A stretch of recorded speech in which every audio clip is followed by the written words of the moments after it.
Bonjour à tous. Dans cette vidéo, nous allons voir l'essentiel sur le modèle moléculaire de la matière. Ce modèle est un modèle qui décrit les structures et les propriétés de la matière au niveau microscopique. Dans ce modèle, chaque matière de l'univers est composée de petites briques que l'on va appeler des atomes ou des molécules. Il faut bien comprendre que ce que l'on va dire est quelque chose de très général et que c'est vraiment valable pour toutes les matières de l'univers connues. Dès qu'on parle de matière, en fait, elle sera composée de ces petites briques. Il faut les envisager comme des vraies briques qui constituent un mur. Ici, chaque petite brique, toutes ces petites briques, vont constituer les différentes matières que l'on connaît. Ces briques sont extrêmement petites, elles sont invisibles à l'œil nu, et pour vous donner un ordre d'idée de leur taille, dans une goutte d'eau, il y a environ 1000 milliards de molécules d'eau. Ça vous donne un ordre d'idée de leur petitesse, hein. Et donc elles sont effectivement totalement invisibles à l'œil nu. Cette idée a été émise il y a longtemps, à peu près 2500 ans, pendant l'Antiquité grecque. Mais elle n'a pas été retenue à cette époque, et elle ne s'est imposée que récemment, au XIXe siècle. Alors, il faut savoir que maintenant, ça n'est plus une idée, hein, ces petites briques ou ces atomes et ces molécules. C'est qu'elles existent, car on les a observées avec ce qu'on appelle les microscopes électroniques. Alors, ce sont des microscopes au fonctionnement particulier, qui ont un très très fort grossissement, environ 1 milliard de fois. Et ces microscopes nous permettent de voir les briques élémentaires de la matière. Par exemple ici, on prend un échantillon d'or que l'on place dans le microscope électronique et on regarde sa surface. Et voilà ce qu'on observe. On observe plein de petits ronds qui sont autant d'atomes qui constituent la matière appelée l'or. Si on prend une autre matière, le titanate de barium, on va observer à nouveau ces petites sphères qui sont encore des atomes. Alors je précise ici que, il y a une différence entre les atomes et les molécules, mais pour, expliquer le modèle moléculaire, leur différence n'est pas importante, donc pour l'instant on ne utilisera autant le mot atome ou molécule, on verra un petit peu plus tard la différence entre les 2. Donc ça veut dire que ces atomes ou ces molécules, quand on représentera à chaque fois, des ronds. Et comme chaque matière est composée de briques différentes, il faudra, si on doit représenter plusieurs matières, il faudra représenter des ronds différents, soit avec des couleurs différentes ou avec des motifs de remplissage différents. Donc chaque matière, voilà, est composée de briques que l'on va représenter sous forme de ronds et ces ronds s'appellent des atomes ou des molécules et on peut les observer avec des microscopes électroniques. Ce modèle va nous permettre d'expliquer, déjà de comprendre, l'existence des différents états de la matière et de comprendre aussi leurs différentes propriétés. Alors les états de la matière, donc les plus courants sur Terre, ce sont les états solides, liquides et gazeux. Hein, pour une très, très grande majorité, la matière existe sous ces 3 états, mais une infime partie de la matière existe sur Terre sous un 4e état qu'on appelle l'état de plasma. C'est un état proche de l'état gazeux, qui est très, très, très, très chaud et qui est particulier. On ne rentrera pas dans les détails au niveau du collège, mais il faut juste savoir qu'il existe quand même. Et que donc sur Terre, c'est une infime partie de la matière qui est dans cet état-là. En revanche, à l'échelle de l'univers, si on prend l'univers dans son ensemble, là c'est l'inverse, c'est-à-dire que une grande majorité de la matière est dans l'état de plasma, et une petite partie est dans les états solides, liquides et gazeux. C'est inversé à l'échelle de l'univers. Et comme ce qui nous intéresse, nous, dans un premier temps, c'est notre environnement proche, c'est-à-dire ce qu'il y a sur Terre, nous allons considérer et nous allons étudier uniquement les états solides, liquides et gazeux. Voilà. Mais il faut savoir qu'il existe ce 4e état, l'état de plasma. Alors, premier état qui va nous intéresser, c'est l'état solide. Dans le modèle moléculaire, l'état solide, on va le représenter comme ceci.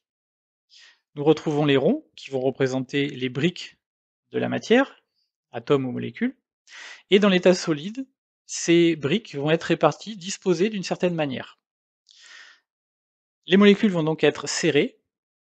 On dit que l'état solide est un état compact. Les molécules vont être ordonnées, on l'observe ici, et on l'observait sur la photo que je vous avais mise précédemment de l'échantillon d'or. Les molécules sont ordonnées, hein, on observe un ordre bien particulier. Cet ordre peut changer d'une matière à une autre, mais à l'état solide, les molécules sont ordonnées.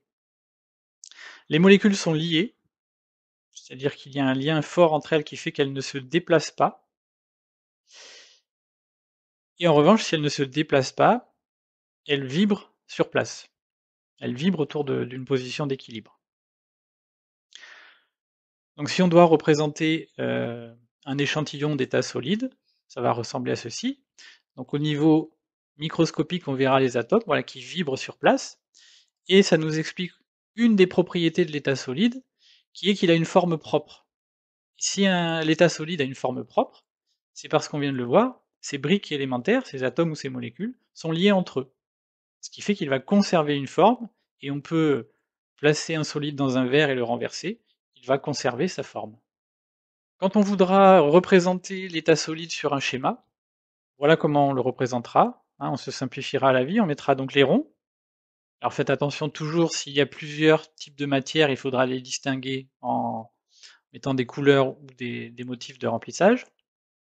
Ordonnées, donc ligne, colonne, on fait un ordre simple, et des molécules serrées, on ne fait pas figurer sur le schéma les liens. Donc voilà comment on représentera sur les schémas l'état solide. On va s'inviter à un petit voyage au cœur d'un solide particulier qui va être la glace. Donc la glace, de la glace d'eau. Alors comme c'est de l'eau, la brique élémentaire de l'eau, c'est la molécule d'eau qui ressemble à ceci, qui est en fait composée de 3 atomes. Et cette brique de l'eau, justement, va composer tout le glaçon. Et nous allons nous promener à l'intérieur de ce glaçon. Et on voit donc les différentes molécules, hein, que nous avons dites, les molécules d'eau, et on voit qu'elles sont placées à des endroits bien particuliers, c'est-à-dire qu'il y a un ordre qui compose le glaçon. Les molécules ne sont pas placées n'importe comment. On voit aussi qu'elles vibrent, mais qu'elles restent sur place. Donc toutes les caractéristiques de l'état solide. Nous allons maintenant passer à l'état liquide. L'état liquide représentera comme ceci. Alors dans l'état liquide, les molécules vont être serrées, c'est aussi un état compact, comme l'état solide. Les molécules, cette fois-ci, sont désordonnées. L'ordre a disparu, dans l'état liquide, il n'y a plus d'ordre pour les molécules.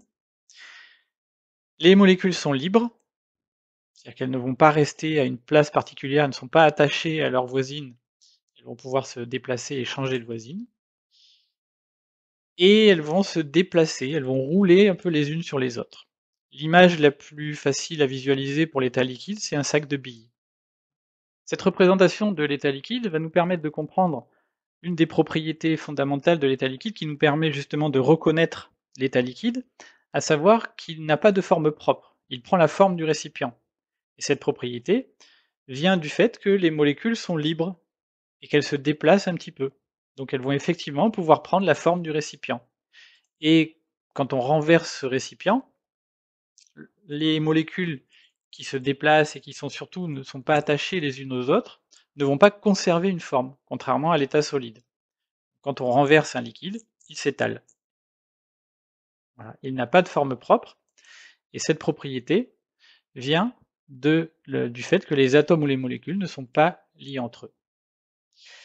Quand on va représenter l'état liquide sur les schémas, on le fera de la manière suivante.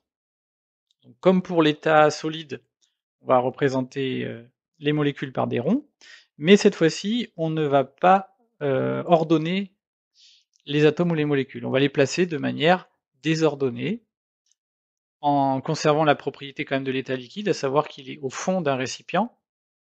Donc on ne fait pas planer le liquide au milieu, il est au fond du récipient, et il a une surface qui est horizontale. Donc autant qu'on puisse le faire avec des atomes ou des molécules, enfin avec des ronds, on essaie de conserver une surface à peu près horizontale. Voilà la représentation sur les schémas de l'état liquide avec le modèle moléculaire. Comme pour l'état solide, on va s'inviter à un petit voyage au cœur, cette fois-ci, de l'eau liquide. Et donc, comme nous venons de le décrire, nous voyons les molécules qui bougent dans tous les sens, elles ne sont pas attachées, elles se déplacent, elles roulent les unes sur les autres, elles sont totalement désordonnées, mais elles restent très serrées. C'est un état compact. Donc quand on représente sur le schéma, il faut que les molécules soient serrées, hein, qu'elles se touchent quasiment. Voilà. Donc ça, c'était pour l'état liquide. Le dernier état va être l'état gazeux. Dans cet état que nous allons représenter de la manière suivante, les molécules, cette fois-ci, sont espacées. L'état gazeux n'est pas un état compact, les molécules sont espacées. Les molécules sont désordonnées, comme dans l'état liquide. Les molécules sont libres, elles n'ont pas de lien, elles ne sont pas attachées à leurs voisines, et elles se déplacent très vite, comme dans l'état liquide, mais beaucoup plus vite encore, et sur des distances plus grandes. Cette description de l'état gazeux va nous permettre de comprendre la propriété qui nous permet de reconnaître un gaz, à savoir qu'il n'a pas de forme propre comme le liquide, mais qu'en plus il occupe tout l'espace disponible. Et cette propriété vient du fait cette fois-ci que les molécules sont très espacées et se déplacent énormément. Et effectivement, dans ce cas-là, elles vont remplir tout l'espace disponible, et quand on ouvre un récipient, le gaz ne va pas forcément s'écouler, mais il va s'échapper du fait du mouvement de ces molécules qui se déplacent sur des grandes distances. Donc, cette description par le modèle moléculaire nous permet de comprendre donc déjà que les gaz n'ont pas de forme propre, puisqu'effectivement, les atomes et les molécules ne sont pas attachés, ne sont pas liés entre eux, et en plus, il occupe tout l'espace, car les atomes et les molécules sont espacés et se déplacent vite. Donc quand on représentera l'état gazeux sur les schémas, on le représentera de la manière suivante. Donc avec des molécules espacées et désordonnées. C'est ça qui distinguera l'état gazeux de l'état liquide, c'est l'espacement entre les molécules. Donc il faudra bien faire attention sur les schémas. Pour l'état gazeux, on espace les molécules, et pour l'état liquide, on les serre, on les fait presque se toucher. Et de la même manière, on va aller faire un petit voyage au milieu, cette fois-ci de l'eau à l'état gazeux, ce qu'on appelle la vapeur d'eau. Et donc on observe les molécules d'eau, comme dans les cas précédents. On observe cette fois-ci qu'elles sont distantes les unes des autres, qu'elles se déplacent, que parfois elles se heurtent. Et on comprend bien là que c'est donc quelque chose qui va être très léger, très peu dense comme matière, l'état gazeux, et qui va pouvoir occuper tout l'espace disponible, et surtout qui va pouvoir se diffuser, c'est-à-dire dès qu'on ouvre le couvercle, dès qu'on ouvre le récipient, comme les molécules se déplacent en ligne droite comme ça, à part quand elles se heurtent, si on enlève le couvercle d'un récipient, le gaz va pouvoir sortir et se diffuser dans l'air. Voilà, donc là nous venons de voir les trois descriptions, les descriptions des trois états, solide, liquide et gazeux, dans le modèle moléculaire, et on comprend déjà que ça permet d'expliquer un certain nombre des propriétés de chacun de ces états. Nous allons terminer notre présentation du modèle moléculaire et de son application à la compréhension des propriétés des états de la matière, en faisant remarquer que les états de la matière sont liés à la température. Effectivement, pour une matière donnée, l'état solide est toujours le plus froid, un petit peu plus chaud, on va trouver l'état liquide, et encore plus chaud, l'état gazeux. C'est-à-dire que la température va ordonner les états de la matière. Et ceci va s'expliquer à l'aide du modèle moléculaire. Nous avons montré qu'à l'état solide, les molécules, les atomes, ne se déplacent pas mais vibrent. Et en fait, ces vibrations vont être d'autant plus importantes que la température augmente. Donc, si on augmente la température, les vibrations augmentent. Et arrivé à un stade, les vibrations vont être tellement importantes que les molécules vont se détacher de leurs voisines. On a donc un changement d'état, on est passé à l'état liquide. On est passé à un état désordonné, les molécules se déplacent. Elles se déplacent d'autant plus vite que l'on chauffe, et arrivé à un moment donné, elles se déplacent tellement vite qu'elles vont se séparer et occuper beaucoup plus de place. On sera alors passé à l'état gazeux. Donc on voit que c'est finalement la température qui nous fait passer de l'état solide à l'état liquide à l'état gazeux. Et en fait, cette température, quand on fait une mesure de température d'une matière, finalement, ce que nous faisons, c'est que nous mesurons la vitesse de déplacement des molécules. Moins les molécules se déplacent, plus c'est froid. Plus les molécules se déplacent vite, plus c'est chaud. Donc la représentation que nous avons eue ici fonctionne pour n'importe quelle matière, puisque nous avons représenté les molécules par des ronds. On peut appliquer ça à l'eau. Nous retrouvons ici les molécules d'eau. Donc on est à l'état solide, hein, on reconnaît l'aspect ordonné, donc pour l'eau ça s'appelle la glace. Donc les molécules vibrent, mais la température augmente, ce qui fait que les molécules vont vibrer de plus en plus. Là elles vibrent sur elles-mêmes, puis elles vont commencer à se déplacer un petit peu, et on se rapproche de l'état liquide. Et dès qu'elles vont bouger suffisamment, qu'elles vont commencer à se déplacer, on est passé à l'eau liquide, c'est la glace qui fond. La glace a fondu pour donner l'eau liquide. On est dans un état très désordonné, et si on continue de chauffer et qu'on va voir à la surface du liquide, on a certaines molécules qui ont suffisamment de vitesse pour sortir du liquide. Et ces molécules qui sortent du liquide, ça va nous donner la vapeur d'eau. Et petit à petit, toutes les molécules de l'eau, comme on les chauffe, vont gagner en vitesse, elles prennent de l'énergie grâce à l'énergie thermique qu'on leur donne, et elles vont se transformer en, en vapeur.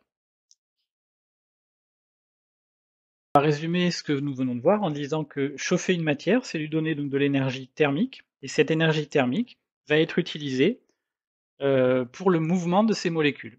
Plus elles reçoivent d'énergie, plus elles vont se déplacer vite. Et on va donc passer de l'état solide, puis à liquide, puis à gazeux. Cette influence de la température nous permet aussi de comprendre que quand on refroidit une matière, on va ralentir ses molécules. Mais il va arriver un stade où les molécules ne vont plus bouger. Et à ce moment-là, au niveau de la température, ça veut dire que la température ne pourra plus descendre, puisque la température finalement représente la vitesse de déplacement des molécules. Ça veut dire qu'arrivé à un certain stade, on ne pourra plus ralentir les molécules, on aura atteint le plus froid possible. Ce plus froid possible s'appelle pour les physiciens le zéro absolu, et il correspond en degrés Celsius à moins 273,15 degrés Celsius. La température est un minimum qui ne peut pas être dépassé. Nulle part dans l'univers, on ne pourra descendre en dessous de moins 273,15 puisque les molécules sont immobiles. En revanche, il n'y a pas de limite vers le haut. On peut toujours chauffer une matière davantage, c'est-à-dire donner un petit peu plus de vitesse à ces molécules. Voilà, nous avons fait le tour d'horizon sur le modèle moléculaire et son application aux états de la matière. Donc bien retenir les différentes propriétés de chacun des états, c'est-à-dire la disposition des molécules pour chacun des états. Il faut savoir représenter chacun des états. Et enfin, bien comprendre, à l'aide des animations que nous venons de voir, comment la disposition des molécules dans chacun des états, la disposition microscopique, permet d'expliquer un certain nombre des propriétés des trois états que nous pouvons observer à notre échelle.